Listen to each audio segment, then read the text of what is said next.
कन्नौज के बारे में उन्होंने कहा था, और मैं जरूर नेता प्रतिपक्ष को बताना चाहूंगा कि आपके इत्र वाले मित्र तो बहुत कुछ गुल खिला रहे थे,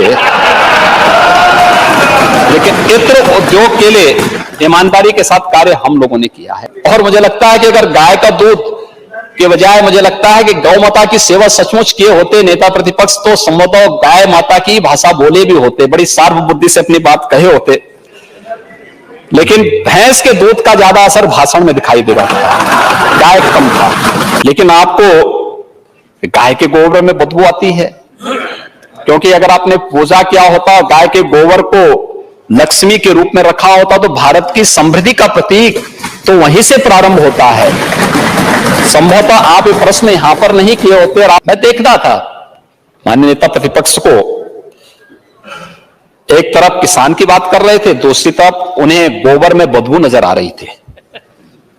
कैसी विडंबना है।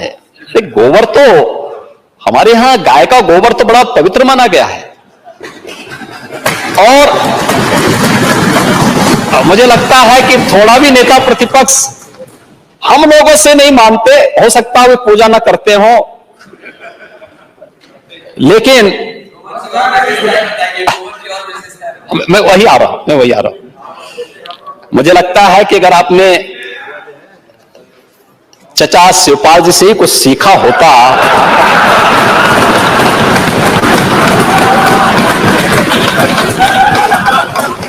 तो पूजा कैसे होती है, और पूजा में जब स्वीकार कर लेना,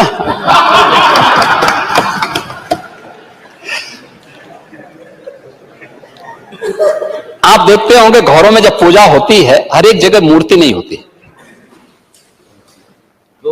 हाँ, गाय का गोबर। हाँ, तो इसीलिए यही चाचा के संपर्क में आने का परिणाम है ये।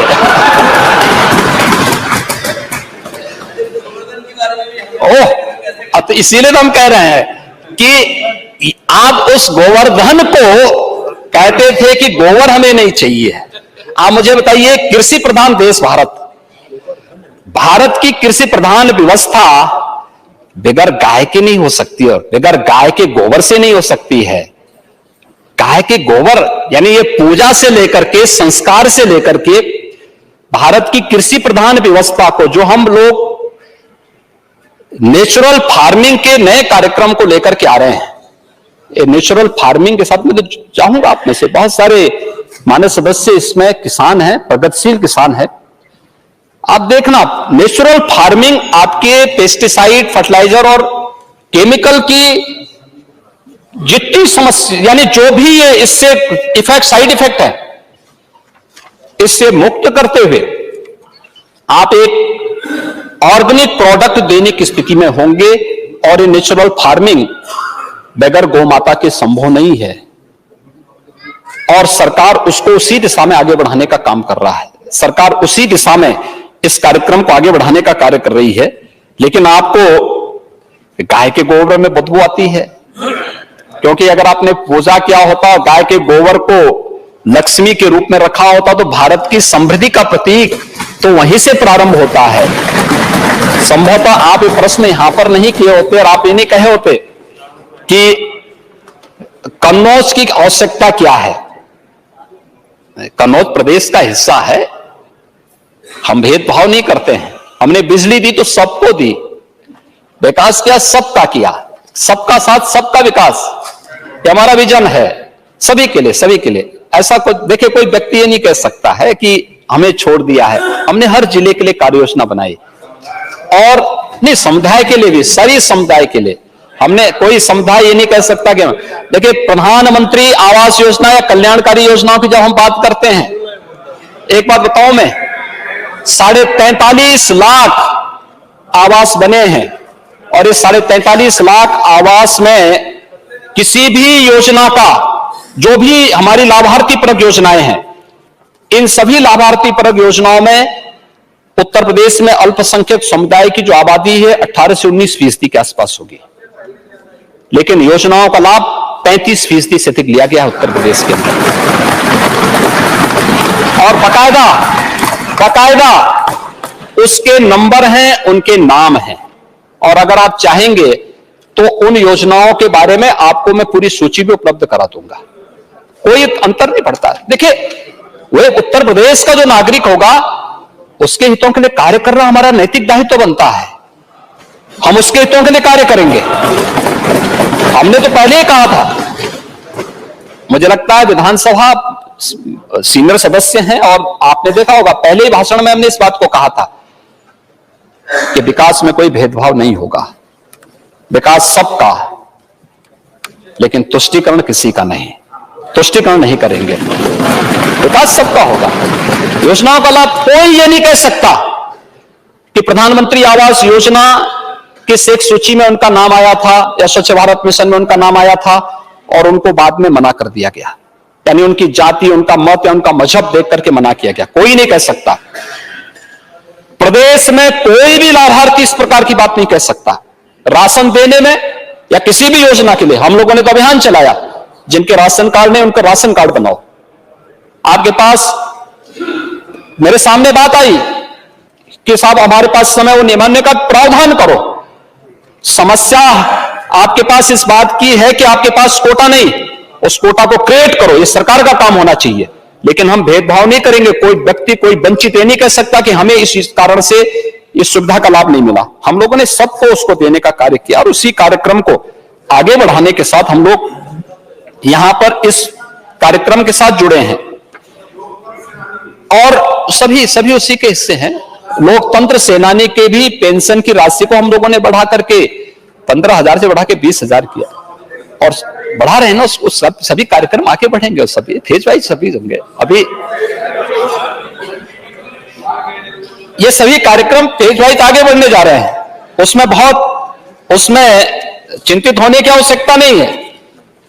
लेकिन जो बात यहां पर नेता प्रतिपक्ष ने एक बात कही,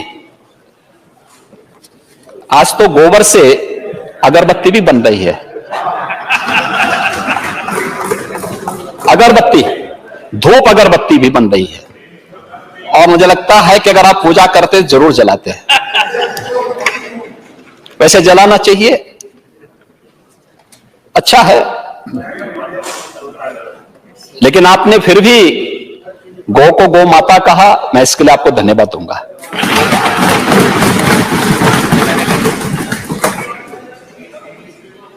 और गौ की रक्षा होनी चाहिए। अगर हमें प्राकृतिक खेती का यानी नेचुरल फार्मिंग के प्रधानमंत्री जी के विजन को जैसे ही धरातल पर उतारेंगे, बहुत सारे हमारे प्रगतिशील किसानों ने इस दिशा में कार्य प्रारंभ किया है, उसके अच्छे परिणाम सामने आए हैं, उसके ट्रेनिंग के कार्यक्रम चल रहे हैं और बजट में बुंदेलखंड को तो हम लोगों ने खासतौर पर इसके लिए चयनित किया, उसके लिए धनराशि की व्यवस्था की है। गंगा के तटवर्ती क्षेत्रों में 5-5 किलोमीटर के दायरे में भी इस कार्यक्रम को आगे बढ़ाने के लिए सरकार इस कार्यक्रम को आगे बढ़ा चुकी है और हम चाहेंगे कि जो भी इस प्रकार के अन्नदाता किसान हैं वे इसके साथ जुड़ जाएंगे तो इसका लाभ उन्हें प्राप्त होगा।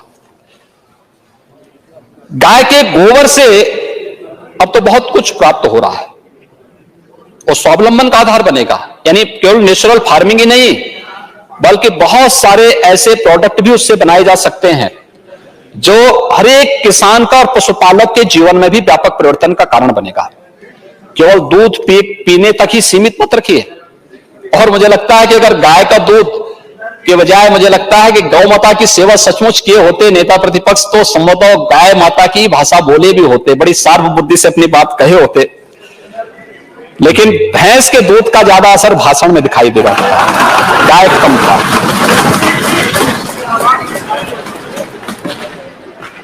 लेकिन फैट कंटेंट की जिससे बहुत सारे लोग पसंद करते हैं और उनको जिस रूप में कार्य करना है तो लोग बोलते हैं तो भाई जिसकी लाठी उसकी भैंस, तो लोग उसी तर्ज पर काम करने में ज्यादा विश्वास करते हैं इसलिए। लेकिन कन्नौज की चिंता उन्होंने जरूर की, कन्नौज के बारे में उन्होंने कहा था और मैं जरूर नेता प्रतिपक्ष को बताना चाहूंगा कि आपके इत्र वाले मित्र तो बहुत कुछ गुल खिला रहे थे